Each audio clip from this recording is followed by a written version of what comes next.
social science class. Today let us continue history lesson number 4, the ancient civilizations of the world.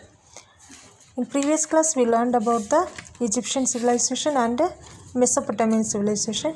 Today let us continue the lesson. Today we are going to discuss about the Chinese civilization, and it is a special feature of all ancient civilization that they were established on the river side or river plains. And the Chinese civilization also, it was like that, but the river which led to the establishment of the Chinese civilization was known as the China's Sorrow. Why means this river name is Huanghe. After the flood, this river changed its course in an unpredictable manner and inundated the houses and agricultural lands, and it would render all the canals useless. So because of this reason, the people of that area referred it as the symbol of sorrow. According to archaeological evidence, the first ruling family of the Chinese civilization was the Shang dynasty. It ruled in the period between 18th century BC and 12th century BC. Under the rule of this dynasty, people have developed a wonderful culture by the 14th century. The Shang dynasty was overpowered by the neighboring Zhou dynasty, and they attacked this neighboring Zhou dynasty, attacked them. Now they defeated the Shang dynasty, and the Zhou dynasty started to rule that region, and Zhou dynasty continued the good tradition of the Shang culture and ruled till 250 BC.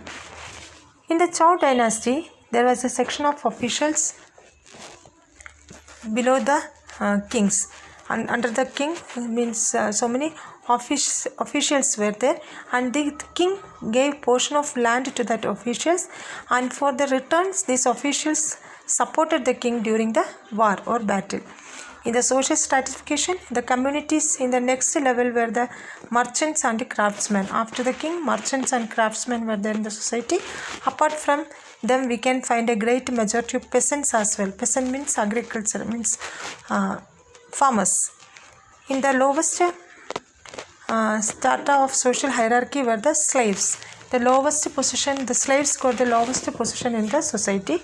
The prisoners of the war were made slaves by the kings. And the Shang dynasty spent quite amount of time to conquest and battle. Always they were spent more in this Shang dynasty. Most of the time they spent for the battle and the conquest. So the army was in prominence, important army they were having. The soldiers enjoyed a dignified place in the society, and soldiers wore bronze helmets and metal armors, and bronze daggers, axes, bows, and iron tipped arrow which they used have been found. These all archaeologists found this all the evidence from there. The people of the Shang dynasty depended on agriculture, and they had a well organized system of irrigation, and they used to grow plenty of rice. Next one is the Chinese used to wear thin cotton dresses, and they used silk too. Chinese silk, and it is famous, you know that one. They used silk also. They engaged in silkworm rearing, and silk manufacturing was prominent industry. And Chinese used to make excellent pots, and had learned to make various objects from porcelain. Porcelain means that clay type, and it was a custom of the Chinese to worship their ancestors, and always they worshipped their ancestors. They believed that the dead man becomes spirit, and that the spirit had special powers. They believed that after the death, the man becomes a spirit, and spirit have some natural powers. The dead body was buried along with various wooden articles, pots, bronze vessels, and other objects, like how we learn in that Egyptian civilization, like that only. The tombs of the king used to be quite large. The king's tombs will be little bit large. Chinese tradition of writing began with the pictures and got transformed into a ideographic script. Now also if you are seeing Chinese script, it is looking like little bit pictorial script. Writers used to write on silk and bamboo slips. They used to write on the bamboo slips and silk. Porcelain and the Great Wall are the exceptional contribution of this culture.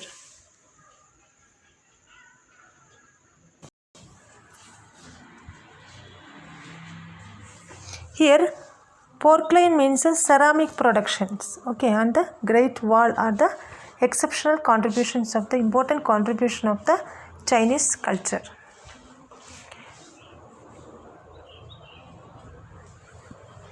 With this, we are concluding our lesson. Next class, I'll send you notes. Thank you, students.